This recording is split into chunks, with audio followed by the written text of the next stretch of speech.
iyi si dutuye. Hari ku mugoroba wo ku ya gatandatu Mata 1998 ubwo indege Falcon 50 yo mu bwoko bw'indege zitwara abantu bakeya private jet yatwaraga Perezida Juvenal Habyarimana yiteguraga kugwa ku kibuga cy'indege i Kanombe. Hari nko mu masaha ya 2:30 z'umugoroba, abo mu muryango we ndetse n'abarinzi be bose bamutegereje. Mu kanya gatoya nk'ako guhumbya, misile ya mbere yoherejwe mu kirere ariko ihusha iyi ndege. Hashize akandi kanya indi misile yoherezwa mu kirere maze ihamya neza iyi ndege ya Juvenal Habyarimana. Abari barimo bose ntihagira n'umwe urokoka. Ikibazo abantu benshi bakomeje kwibaza kugeza ubu ngubu, ninde wahanuye iyi ndege ya Habyarimana? Nanjye icyo nakoze ni uguhuza inkuru z'amateka ya mbere y'urupfu rwa Habyarimana ndetse na nyuma yaho, nkabihuza n'amajwi y'abari bariho icyo gihe, maze nkabikusanya byose mbigushyirira ngaha ngo haye ikaze mu kiganiro. Kuri ayo masaha y'umugoroba ku ya gatandatu Mata 1994, Jean-Luc Habyarimana yari muri pisine iwabo mu rugo kwa Perezida Habyarimana. Yumvishe urusaku rw'indege y'umukuru w'igihugu arayimenya. Byarabanye ngo twihangane gato kuko indege yendaga guca hejuru yacu. Twari dutuye neza munsi y'ahabaga igice indege izagwiragamo. Ntabwo ari abo mu muryango we gusa bari bamutegereje, kuko n'abarinzi be bari bamaze amasaha atari makeya bamutegereje. Nous étions impatients. Nous avions hâte de rentrer chez nous. Quand on a entendu l'avion, on s'est levé.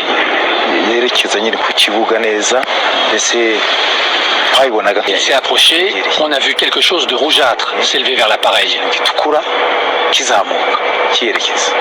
Icyo kintu gitukura yabonye kizamuka yari misile ya mbere yarashiye indege, nyamara irayihusha.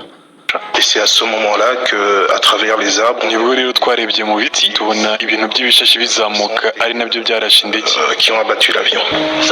Iyi misile ya kabiri niyo yahamije neza Falcon 50, indege ya Perezida Habyarimana. Indege yahise ihanuka igwa muri metero nke uturutse aho yari atuye. Abari bayirimo bose, haba Perezida Juvenal Habyarimana, chef wa Etat Major we, Perezida w'u Burundi Cyprien Ntaryamira ndetse n'abapiloti b'Abafaransa bari bayitwaye, nta n'umwe warokotse. Nyuma y'iminota mikeya cyane indege ihanuwe hirya no hino muri Kigali, abatutsi batangiye kwicwa. Iraswa ry'iyi ndege kuri bamwe byafashwe nk'ifirimbi yatangije jenoside yakorewe abatutsi.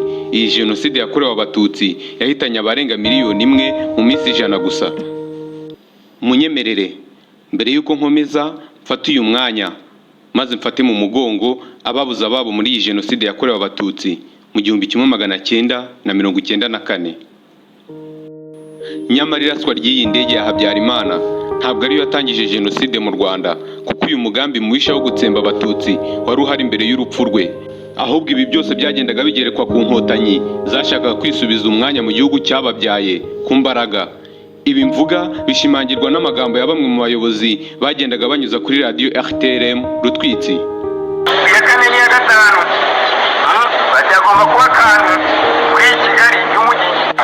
Ako kantu kagombaga kuba nagaki mbere y'iraswa ry'indege ya Habyarimana. Birumvikana ko ako kantu kagombaga kuba n'indege ya Habyarimana idahanurwa. Yemwe nta n'ikizere naba cy'uko gahunda Habyarimana yarazanye y'isaranganya ry'ubutegetsi yari kugerwaho. Impamvu nta n'ikizere byari gutanga nuko abaheza nguni b'abahutu bayoboranaga nawe batabikozwaga, bari baramaze kumuha gasopo mbere y'uko apfa.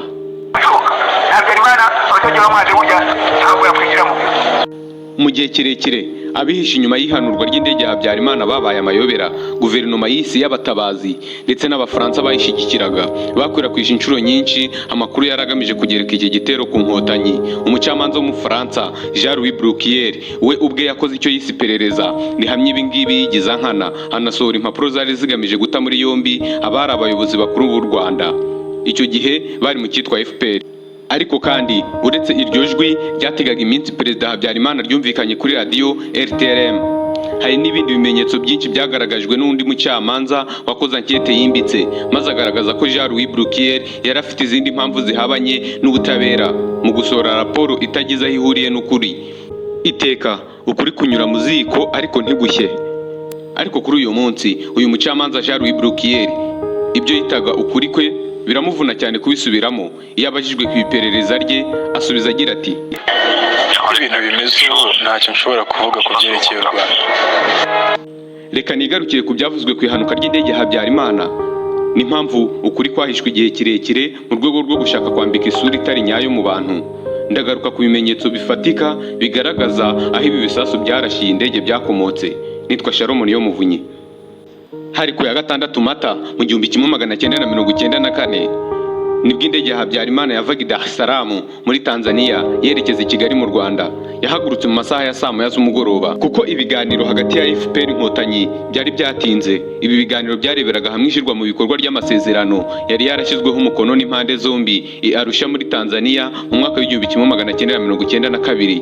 Muri iki gihe igitutu cy'amahanga cyatumye wari waravuze ko u Rwanda rwuzuye ndetse rusendereye rumeze nk'ikirahuri gisendereye kitajyamo n'igitonyanga, asubiza agatima impembero maze akemera kwakira bitwaga inyeshyamba. Muri icyo gihe yavuye i Dar es Salaam yari yiteguye kwitandukanya n'abahezanguni batakozwaga ibyo kwakira abatutsi bari barahejejwe ishyanga kuva hagana mu 1959. Muri izi ngamba Juvenal Habyarimana yari avanye i Dar es Salaam nta nimwe yigeze ashyira mu bikorwa kuko atigeze akandagiza ikirenge cye hasi. Mu baturage be ndetse n'abayobozi bayoboranaga muri icyo gihe hari harimo benshi batakozwaga iyi gahunda uyu mugabo yari atangiye kujyamo y'ubwumvikane ndetse no guha ikaze abanyarwanda bari barahejejwe ishyanga. Guhanurwa kw'indege ye byari nko gushyira mu bikorwa amagambo bamwe mu bo bayoboranaga nawe muri icyo gihe bari bamaze iminsi bavugiye kuri radiyo ya RTRM. Yashimangiraga ko batakwihanganira umuyobozi utareba mu cyerekezo kimwe nabo. Burya niyo ngabo ikomeye hanyuma ntiwategeka umuntu gushaka ibishoboka. Habyarimana abaturage bamwaje burya ntabwo yakwigira mu bintu. Iyi mvugo ivuga n'uwari umukuru w'igihugu nta gushidikanya ko yari kwihanganirwa n'abari barateguye umugambi muwishe wo gutsemba abatutsi ndetse no kwivuna umuhutu wese uzabitambika.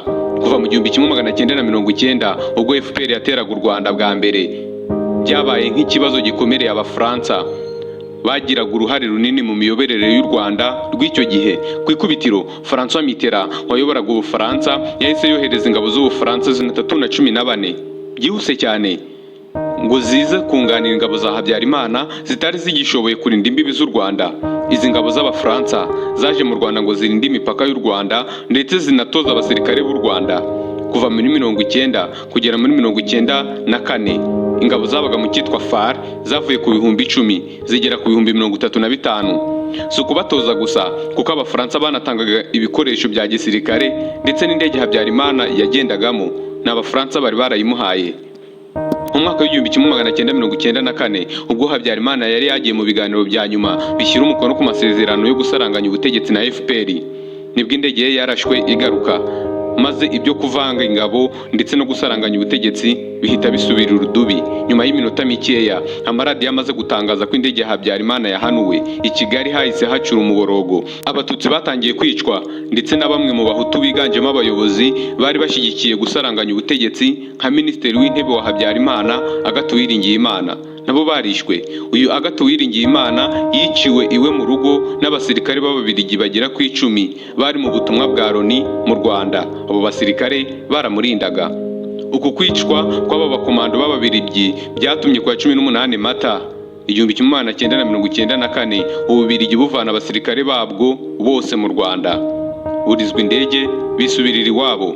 Ku itariki ya 8 Mata nibwo Koloneli Bagosora yateguraga gahunda yo gufata ubutegetsi ndetse no gushyiraho guverinoma y'isi y'abatabazi. Abenshi mu basesenguye iyi guverinoma y'isi y'abatabazi bavuga yuko iyi guverinoma ishobora kuba yihishe inyuma y'iraswa rya Falcon 50 indege yatwaraga Habyarimana. Mu byo baheraho bashingiye guverinoma y'isi y'abatabazi nuko radio RTRM yari yaratangaje ko hari akantu kari gukorwa i Kigali ndetse n'abaturage benshi bari barasabwe kuguma mu ngo zabo. Abangaba muko ya 6 Mata bishoboka ko baba barahoye Habyarimana kuba yari amaze kwemera gahunda yo gusaranganya ubutegetsi no gutambamira umugambi wabo wo gutsemba abatutsi. Nyuma y'iri raswa ikinyamakuru cyandikirwa mu Bufaransa Rennes cyahise cyandika mu nimero yacyo ya 97 kiraswa rya Falcon 50 ya Habyarimana byari byarapanzwe n'abahezanguni b'abahutu bayoboranaga nawe. Icyo kinyamakuru Rensi cyagaragaje ingingo ebyiri. Iya mbere ngo mbere y'uko indege ya Habyarimana ihaguruka mu mujyi wa Kigali hari hamazwe gushyirwa bariyeri nyinshi z'abajepe. Icyo gihe kandi iki kinyamakuru cyemezaga ko amerekezo ya misile ebyiri zarashwe kuri iyi ndege zaturutse mu kigo cya gisirikare cy'i Kanombe. Ku rundi ruhande kandi Ububiligi nabwo bwakoraga ankete yabwo ku bakomando 10 bari baricanwe na Agatha Uwiringiyimana. Baje kubona ibimenyetso bijya kuzuza neza n'iby'iki kinyamakuru cya Rensi. Gaye Artige ni umwe mu bakoze iyi ankete. J'ai entendu des tas de personnes. Il se fait que numvishe abantu benshi bahamya ko Kigali yari yuzuye abasirikare n'abajandarume kandi haburaga amasaha menshi ngo indege ize. Et cela plusieurs heures avant l'arrivée de l'avion. Quand les militaires et les gendarmes. Abasirikare n'abajandarume bagiraga inama abantu bazi ndetse n'abandi bose ngo batahe bagume iwabo mu ngo. Yemwe hamwe bagahamya ko hari ikintu cyendaga kuba. Bituma rero natekereza ko indege yahanuwe n'abahutu b'abahezanguni. Gusa kandi nubwo iraswa ry'indege ya Habyarimana byajya ku mutwe w'abari abasirikare b'u Rwanda icyo gihe ntibyakumvikana neza kuko bitashobokaga hatabayeho ubufasha, kuko mu Rwanda rw'icyo gihe mu bubiko bwa gisirikare nta misile u Rwanda rwagiraga yari guhanura indege, ndetse ngo niyo zaba zirimo nta bakomando bari bazi kuzirashisha. Muri icyo gihe ni ukuvuga ngo nta bakomando bari bazi kurashisha lance misile. Ibi byose byashimagirwaga nuko ibitero byose FPR Inkotanyi yagiye igaba ku Rwanda nta gitero na kimwe cyifashishwaga indege, ku buryo FAR yari gukenera misile. Ni mu gihe Ubufaransa ku ya 15 Mata bashyinguraga abapilote babo babiri n'umutekinisiye umwe bari barapfiriye mu ndege yari ya Habyarimana. Gusa ikibabaje nuko leta y'Ubufaransa yabujije abari bagize imiryango yabo kwirirwa baregera urupfu rw'abagabo babo. Anoke Perrine yari umugore wa Jacques Perrine, umutekinisiye wapfiriye muri iyi ndege Falcon 50. Répondu par le ministère de la Ministère y'Ingabo yansubije ko kubera ubwicanyi bwakurikiyeho n'ibindi byihutirwaga hatigeze hakorwa iperereza ry'uko byagenze. Je trouvais que c'était curieux. Nabonaga bitumvikana bameze nk'abashaka guhisha ikintu. Ni ukuri sinabyumvaga. Franchement, je comprenais pas. Ubundi Paris yashimangiye ko nta musirikare w'Ubufaransa wegereye iyo ndege, nta n'agasanduka k'umukara kari kakiri muri iyo ndege. Byasaga nk'aho Ubufaransa bushaka guhishira ndetse no guhisha ibimenyetso byose. Gusa kandi hari inyandiko zitandukanye zerekanye ko indege ikimara kugwa hari ingabo z'Abafaransa bo muri batayo yitwaga Saint-Quentin bahise begera iyo ndege. Ako kanya barayijagajaga bashakishamo agasanduku k'umukara, boîte noire. Uyu numwe mu bahoze mu basirikare b'u Rwanda yararaho indege yaguye ashinzwe kuharinda, aribuka neza ibyizo ngabo z'Abafaransa zahise zikora. Le matin, des blancs sont venus. Ils nous ont dit, si quelqu'un trouve une boîte noire, qu'il la donne. Ils se sont approchés de l'avion en disant ça. Mais ils ne l'ont pas trouvé à ce moment-là.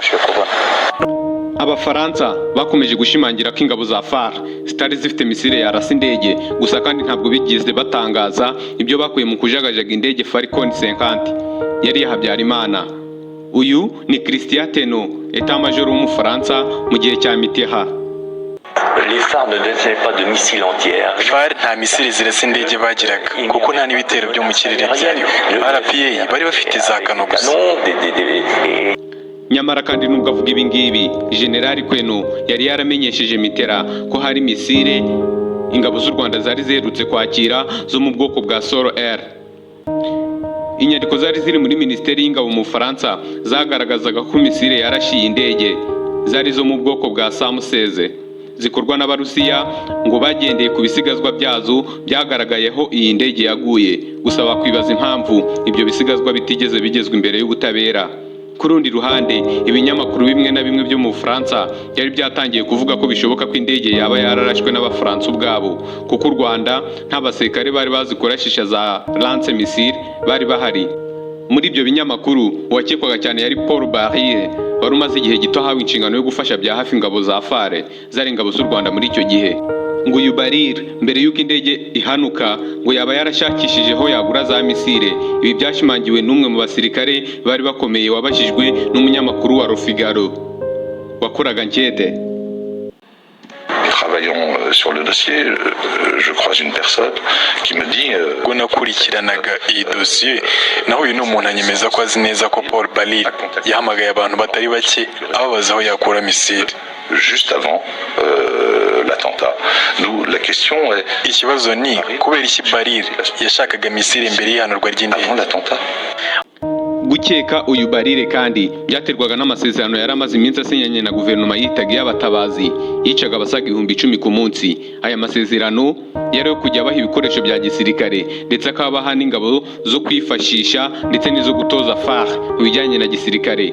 Uyu Baril yanumvikanye mu binyamakuru avuga ko afite agasanduku k'umukara kabaga muri ya ndege boîte noire ndetse yumvikana ashimangira ko yahanuwe n'ingabo za FPR.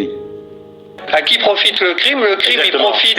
Icyaha kirahama abarwanyi ba FPR bagize 10% gusa by'abanyarwanda. Abo bantu rwose ntibashobora kubona ubutegetsi mu Rwanda keretse habaye igitangaza. Rwanda au moins par les urnes. Uyu Baril kandi yanavugaga yuko afite amashusho agera kuri 80 ndetse ko afite na za misile zakoreshwaga n'inkotanyi. Nubwo ibyo byose byavugwaga n'abashaka guca intege inkotanyi ntibyigeze biba, gusa inshingano ya FPR yabaye nk'ikubye kabiri maze yo guhagarika ubwicanyi bwakorerwaga imbere mu gihugu iza muzi imbere, hiyongeraho no kwigarurira ibice bimwe na bimwe by'igihugu.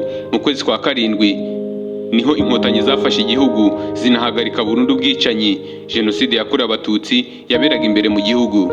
Bakomeza no gukurikirana interahamwe n'ingabo za FARC zagendaga zica abatutsi aho zinyuze hose. Nyuma y'imyaka 4 Jenoside ihagaritswe mu Rwanda, ni ukuvuga ngo hari mu mwaka w'1998 umwe mu miryango waburiye umupilote muri ya ndege warareze maze usaba ko habaho iperereza ryimbitse maze hakamenyekana uwihishe inyuma ry'iraswa ry'iyi ndege. Iki kirego cyahawe Jean-Louis Bruguière wari usanzwe uzwiho guhangana n'ibirego bigendanye n'iterabwoba. Ni munyemerere ibijyanye n'iki kirego ndetse n'iperereza ryimbitse ryakozwe na Jean-Louis Bruguière ndetse n'ibyarivuyemo ndetse n'ibyabaye nyuma yaho nzabigarukeho mu gice cya kabiri cy'iki kiganiro, mu kiganiro cyacu cy'ubutaha. Kanda subscribe niba utarayikanda kugira ngo utazacikwa n'ibindi biganiro bijyanye n'iki kirego. Nitwa Sharon Niyomuvunyi, ushimiye ko twabanye.